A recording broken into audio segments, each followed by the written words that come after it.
صلی علی نبینا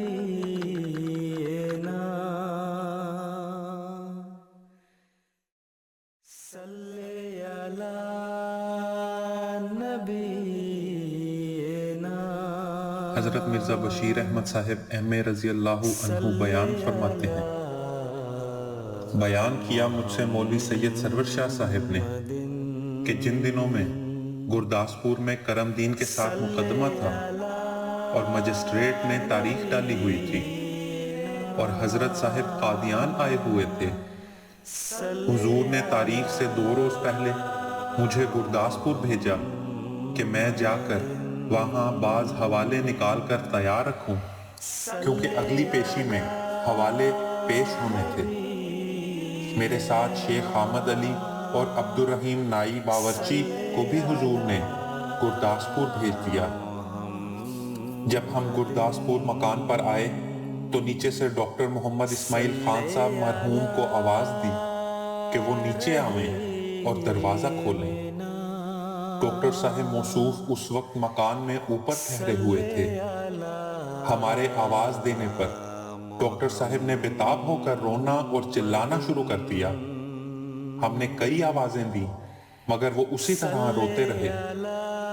آخر تھوڑی دیر کے بعد وہ آنسو پونچھتے ہوئے نیچے آئے۔ ہم نے سبب پوچھا تو انہوں نے کہا کہ میرے پاس محمد حسین منشی آیا تھا۔ مولوی صاحب کہتے تھے کہ محمد حسین مذکور گرداسپور میں کسی کچہری میں محرر یا پیشکار تھا اور سلسلہ کا سخت مخالف تھا اور مولوی محمد حسین بٹالوی کے ملنے والوں میں سے تھا۔ خیر، ڈاکٹر صاحب نے بیان کیا کہ محمد حسین منشی آیا اور اس نے مجھے کہا کہ آج کل یہاں آریوں کا جلسہ ہوا ہے۔ بعض آریے اپنے دوستوں کو بھی جلسے میں لے گئے تھے، چنانچہ اسی طرح میں بھی وہاں چلا گیا۔ جلسہ کی عام کاروائی کے بعد انہوں نے اعلان کیا کہ اب جلسہ کی کاروائی ہو چکی ہے، اب لوگ چلے جائیں، کچھ ہم نے پرائیویٹ باتیں کرنی ہیں۔ چنانچہ سب غیر لوگ اٹھ گئے، میں بھی جانے لگا، مگر میرے آریہ دوست نے کہا کہ اکٹھے چلیں گے، آپ ایک طرف ہو کر بیٹھ جائیں یا باہر انتظار کریں۔ چنانچہ میں وہاں ایک طرف ہو کر بیٹھ گیا۔ پھر ان آریوں میں سے ایک شخص اٹھا اور مجسٹریٹ کو مرزا صاحب کا نام لے کر کہنے لگا کہ یہ شخص ہمارا سخت دشمن اور ہمارے لیڈر لیکھرام کا قاتل ہے۔ اب وہ آپ کے ہاتھ میں شکار ہے اور ساری قوم کی نظر آپ کی طرف ہے۔ اگر آپ نے اس شکار کو ہاتھ سے جانے دیا تو آپ قوم کے دشمن ہوں گے، اور اسی قسم کی جوش دلانے کی باتیں کی۔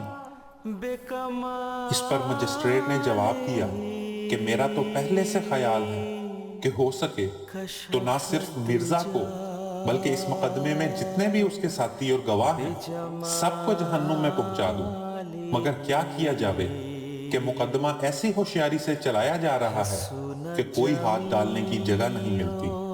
لیکن اب میں عہد کرتا ہوں کہ خواہ کچھ ہو اس پہلی پیشی میں ہی عدالتی کاروائی عمل میں لے آؤں گا۔ مولوی صاحب کہتے تھے کہ ڈاکٹر صاحب بیان کرتے تھے کہ محمد حسین مجھ سے کہتا تھا کہ آپ یہ نہیں سمجھے ہوں گے کہ عدالتی کاروائی سے کیا مراد ہے۔ اس کا مطلب یہ ہے کہ ہر مجسٹریٹ کو یہ اختیار ہوتا ہے کہ شروع یا دوران مقدمہ میں جب چاہے ملزم کو بغیر ضمانت قبول کیے گرفتار کر کے حوالات میں دے دے۔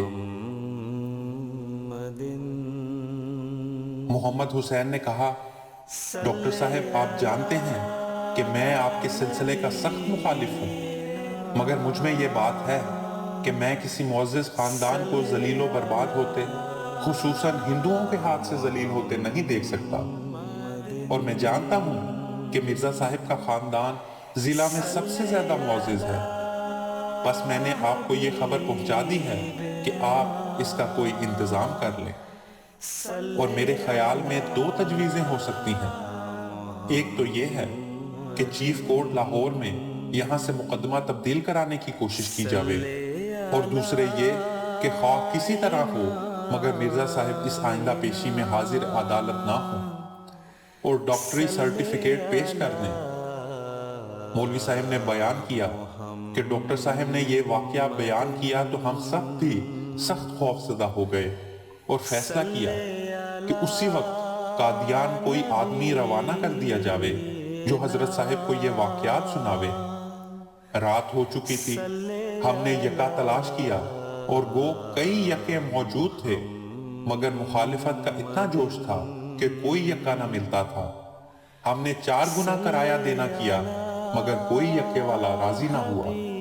آخر ہم نے شیخ حامد علی اور عبد الرحیم باورچی اور ایک تیسرے شخص کو قادیان پیدل روانہ کیا۔ وہ صبح کی نماز کے وقت قادیان پہنچے اور حضرت صاحب سے مختصراً عرض کیا۔ حضور نے بے پرواہی سے فرمایا، خیر ہم بٹالہ چلتے ہیں۔ خواجہ صاحب اور مولوی محمد علی صاحب لاہور سے واپس آتے ہوئے وہاں ہم کو ملیں گے، ان سے ذکر کریں گے اور وہاں پتہ لگ جائے گا کہ تبدیل مقدمہ کی کوشش کا کیا نتیجہ ہوا۔ چنانچہ اسی دن حضور بٹالہ آ گئے۔ گاڑی میں مولوی محمد علی صاحب اور خواجہ صاحب بھی مل گئے۔ انہوں نے خبر دی کہ تبدیل مقدمہ کی کوشش کامیاب نہیں ہوئی۔ پھر حضرت صاحب گرداسپور چلے آئے اور راستے میں خواجہ صاحب اور مولوی صاحب کو اس واقعے کی کوئی اطلاع نہیں دی۔ جب آپ گرداسپور مکان پر پہنچے تو حسب عادت الگ کمرے میں چارپائی پر جا لیٹے، مگر اس وقت ہمارے بدن کے رونگٹے کھڑے تھے کہ اب کیا ہوگا۔ حضور نے تھوڑی دیر کے بعد مجھے بلایا، میں گیا۔ اس وقت حضرت صاحب نے اپنے دونوں ہاتھوں کے پنجے ملا کر اپنے سر کے نیچے دیے ہوئے تھے اور چت لیٹے ہوئے تھے۔ میرے جانے پر ایک پہلو پر ہو کر کوہنی کے بال اپنی ہتھیلی پر سر کا سہارا دے کر لیٹ گئے اور مجھ سے فرمایا، میں نے آپ کو اس لیے بلایا ہے کہ وہ سارا واقعہ سنوں کہ کیا ہے۔ اس وقت کمرے میں کوئی اور آدمی نہیں تھا، صرف دروازے پر میاں شادی خان کھڑے تھے۔ میں نے سارا قصہ سنایا کہ کس طرح ہم نے یہاں آ کر ڈاکٹر اسماعیل خان صاحب کو روتے ہوئے پایا، پھر کس طرح ڈاکٹر صاحب نے منشی محمد حسین کے آنے کا واقعہ سنایا اور پھر محمد حسین نے کیا واقعہ سنایا۔ حضور خاموشی سے سنتے رہے۔ جب میں شکار کے لفظ پر پہنچا تو یکلخت حضرت صاحب اٹھ کر بیٹھ گئے اور آپ کی آنکھیں چمک اٹھیں اور چہرہ سرخ ہو گیا اور آپ نے فرمایا، میں اس کا شکار ہوں؟ میں شکار نہیں ہوں، میں شیر ہوں، اور شیر بھی خدا کا شیر۔ وہ بھلا خدا کے شیر پر ہاتھ ڈال سکتا ہے؟ ایسا کر کے تو دیکھے۔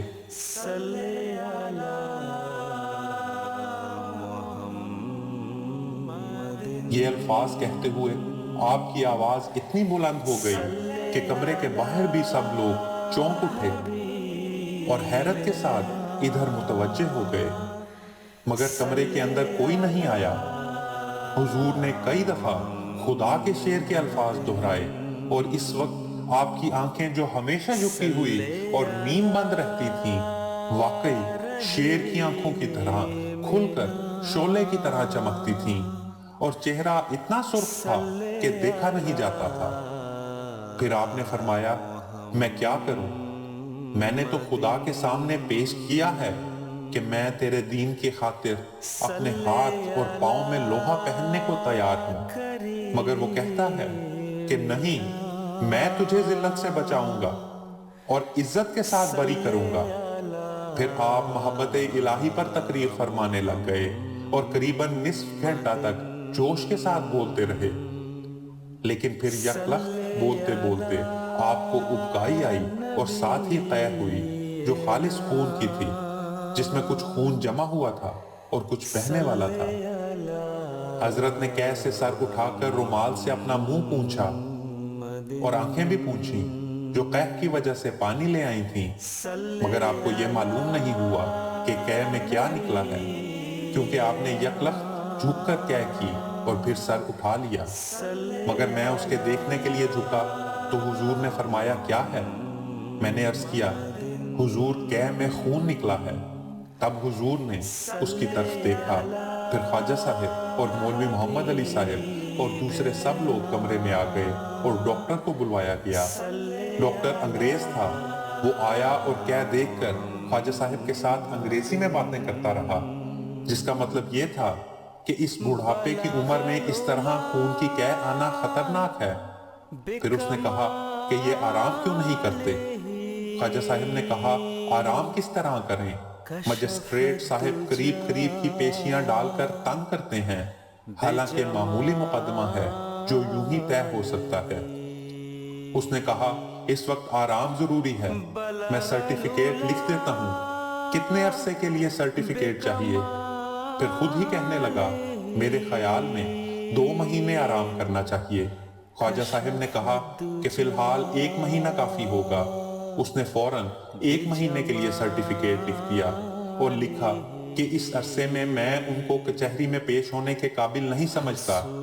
اس کے بعد حضرت صاحب نے واپسی کا حکم دیا، مگر ہم سب ڈرتے تھے کہ اب کہیں کوئی نیا مقدمہ نہ شروع ہو جاوے، کیونکہ دوسرے دن پیشی تھی اور حضور گرداسپور آ کر بغیر عدالت کی اجازت کے واپس جا رہے تھے۔ مگر حضرت صاحب کے چہرے پر بالکل اطمینان تھا، چنانچہ ہم سب قادیان چلے آئے۔ بعد میں ہم نے سنا کہ مجسٹریٹ نے سرٹیفکیٹ پر بڑی جرا کی اور بہت دل ملایا اور ڈاکٹر کو شہادت کے لیے بلایا، مگر اس انگریز ڈاکٹر نے کہا کہ میرا سرٹیفکیٹ بالکل درست ہے اور میں اپنے فن کا ماہر ہوں، اس پر میرے فن کی روح سے کوئی اعتراض نہیں کر سکتا اور میرا سرٹیفکیٹ تمام اعلیٰ عدالتوں تک چلتا ہے۔ مجسٹریٹ بڑبڑاتا رہا مگر کچھ پیش نہ گئی۔ پھر اسی وقفے میں اس کا گرداسپور سے تبادلہ ہو گیا اور نیز کسی ظاہراً نامعلوم وجہ سے اس کا تنزل بھی ہو گیا، یعنی وہ EAC سے منصف کر دیا گیا۔ خاکسار عرض کرتا ہے کہ غالباً اسی مجسٹریٹ کا نام چندو لال تھا اور وہ تاریخ جس پر اس موقع پر حضرت صاحب نے پیش ہونا تھا غالباً 16 فروری 1904 تھی۔ اسلام اسلام اسلام احمدیت احمدیت احمدیت